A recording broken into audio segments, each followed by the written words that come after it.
Assalamualaikum warahmatullahi wabarakatuh. Selamat pagi anak-anakku, kelas 7. Semoga hari ini lebih baik dari hari kemarin. Bertemu bersama Ibu, ya, nama Ibu Eva Siti Muhafilah. Ibu mengajar bahasa Inggris untuk kelas 7A dan 7B dan mengajar mata pelajaran TIK atau TIKOM untuk kelas 7, 8, dan 9. Nah, untuk pertemuan sekarang kita bertemu di acara MPLS dalam materi pembinaan mental. Nah, apa itu pembinaan mental? Kita lihat. Pembinaan mental itu apa ya? Pembinaan mental yaitu usaha untuk memperbaiki dan memperbaharui suatu tindakan atau tingkah laku seseorang melalui bimbingan mental atau jiwanya sehingga memiliki kepribadian yang sehat, akhlak yang terpuji, dan bertanggung jawab dalam menjalani kehidupannya. Jadi perlu sekali diadakan pembinaan mental ya untuk memiliki kepribadian yang sehat, akal yang terpuji, dan bertanggung jawab dalam menjalani kehidupannya sehari-hari. Nah, kemudian tujuan dari pembinaan mental itu apa? Nah, di sini ada 3 tujuan pembinaan mental, yaitu yang pertama untuk memperkokoh kehidupan keagamaan atau keimanan. Kemudian yang kedua, memperkokoh kondisi psikis dan fisik. Dan yang ketiga yaitu memperkokoh peran dalam masyarakat atau dalam kehidupan bermasyarakat. Nah, di sini ada pentingnya pembinaan mental yaitu merupakan salah satu cara untuk membentuk akhlak manusia agar memiliki pribadi yang bermoral, berbudi pekerti yang luhur, dan bersusila. Nah, sehingga seseorang dapat terhindar dari sifat tercela sebagai langkah penanggulangan terhadap timbulnya kenakalan remaja. Kemudian pembinaan mental yang baik juga terdapat dalam agama ya, terutama dalam agama Islam. Selanjutnya, apa sih mental? Kata mental itu sendiri ya menurut bahasa yaitu jiwa atau hati atau rohani atau nyawa. Nah, sedangkan menurut istilah mental itu sesuatu yang berhubungan dengan batin atau hati yang dapat mempengaruhi perilaku dan watak atau karakter seseorang. Nah, jadi mental itu tidak terlihat ya karena mental itu jiwa atau hati ya, yaitu rohani juga. Kemudian ada juga yang berpendapat bahwa mental itu adalah semua unsur jiwa ya, semua unsur-unsur jiwa termasuk pikiran, emosi, sikap, dan perasaan yang dalam keseluruhan dan kebulatannya akan menentukan corak laku, cara menghadapi suatu hal yang menekan perasaan, mengecewakan atau menggembirakan atau menyenangkan. Nah, jadi perasaan senang, perasaan gembira, kecewa itu termasuk ke mental. Nah, faktor-faktor yang dapat membangun mental yaitu pendidikan ya yang pertama, di mana pendidikan itu bisa didapat di sekolah ya, bisa didapat dari keluarga. Nah, pendidikan itu mau dimanapun dan kapanpun masih dipercaya sebagai media ya, sebagai media yang ampuh untuk membentuk kepribadian anak ke arah kedewasaan. Nah, salah satunya itu adalah pendidikan agama, yaitu unsur terpenting dalam pendidikan moral dan pembinaan mental. Nah, pendidikan moral yang baik sebenarnya terdapat dalam agama ya, karena nilai-nilai moral yang dapat dipatuhi dengan kesadaran sendiri dan penghayatan tinggi tanpa ada unsur paksaan dari luar, datangnya dari keyakinan beragama. Karena keyakinan itu harus dipupuk dan ditanamkan sedari kecil, sehingga menjadi bagian tidak terpisahkan dari kepribadian anak sampai ia dewasa. Ya, contohnya itu ketika dari kecil kita diajarkan sama orang tua kita ya, dari mulai kita usia sudah bisa berbicara mungkin. Nah, kita diajarkan untuk berdoa, misalkan sebelum makan kita diajarkan untuk berdoa terlebih dahulu, kemudian setelah makan juga berdoa, kemudian menghormati orang yang lebih tua ya, dengan misalkan salam ya, salam terhadap orang yang lebih tua dan lain sebagainya. Nah, itu yang pertama dari faktor yang dapat membangun mental kita, yaitu pendidikan. Nah, yang kedua itu ada lingkungan, kemudian yang ketiga itu teman bergaul atau bermain, dengan siapa kita bergaul, dengan siapa kita bermain, yaitu bisa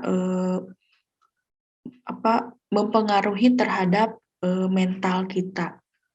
Kemudian yang keempat itu pengalaman hidup atau kejadian yang kalian alami ya. Nah, itu faktor-faktor yang dapat membangun mental. Nah, kemudian semua faktor yang tadi yang Ibu sebutkan tadi, yang keempat itu berpengaruh terhadap perasaan cemas, sedih ya, insecure atau merasa tidak aman, kemudian pemarah, iri hati, nah ingin berontak. Nah, kemudian yang selanjutnya dikenal dengan mental block atau penyakit mental. Nah, jadi yang negatif-negatif itu, yang pemarah, iri hati, dan lain sebagainya itu termasuk ke dalam penyakit mental. Nah, penyakit mental itu sendiri akan berpengaruh terhadap kehidupan kalian ya, termasuk keputusan-keputusan yang kalian ambil dalam hidup, juga prestasi belajar kalian nantinya akan terpengaruh oleh penyakit mental tadi. Nah, selanjutnya kita bahas mental yang sehat itu seperti apa. Nah, di sini dijelaskan bahwa mental yang sehat itu adalah orang yang jiwanya senantiasa merasa bahagia, merasa tenang dan ceria ya. Juga memiliki sifat terpuji. Nah, kemudian yang kedua itu orang yang sehat mentalnya adalah orang yang terhindar dari gangguan jiwa, mampu menerima segala yang ada dan dapat menyesuaikan diri dengan orang lain dan juga masyarakat. Nah, itu mental yang sehat itu seperti itu ya, jadi merasa selalu bahagia, selalu tenang, dan ceria ya. Kemudian tidak memiliki sifat-sifat yang tercela ya. Nah, kemudian selanjutnya hal-hal yang harus kita lakukan agar sehat mentalnya dan bahagia hidupnya. Maaf, bukan itu ya, bukan terhindar.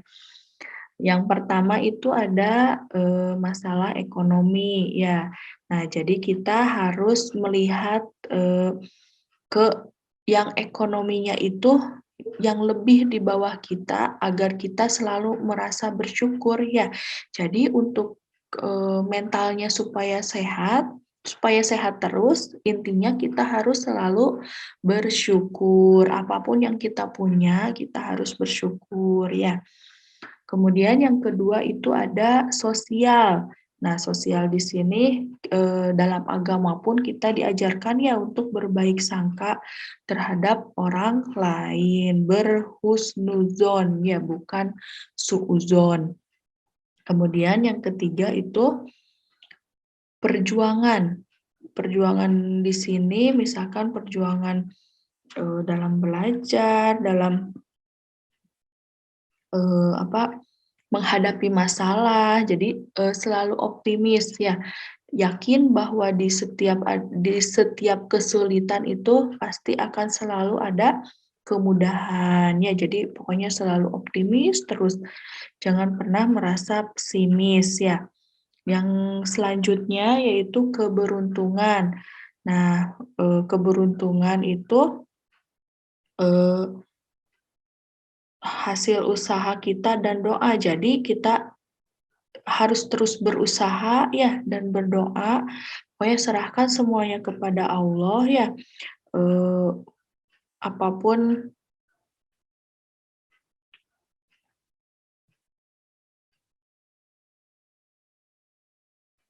apapun yang sudah kita usahakan ya, eee, kita sudah berdoa, pokoknya serahkan, semuanya kepada Allah Subhanahu wa taala. Nah, yang selanjutnya yaitu tujuan hidup, ya harus memiliki tujuan hidup yang, jangka pendek dan jangka panjang. Jadi harus mempunyai cita-cita ya, harus mempunyai cita-cita dalam jangka pendek dan jangka panjang.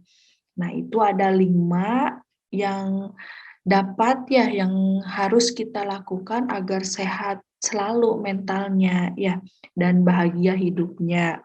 Nah, kaitannya mental sehat dengan pendidikan itu apa? Nah, jika kalian bermental sehat, ya kalian akan mampu berpikir dengan jernih, ya, sehingga kalian merasa optimis dalam menjalani kehidupan dan menggapai cita-cita. Nah, selanjutnya, eh, manusia itu kan, sebagai makhluk individu ya, memiliki unsur jasmani dan rohani ya.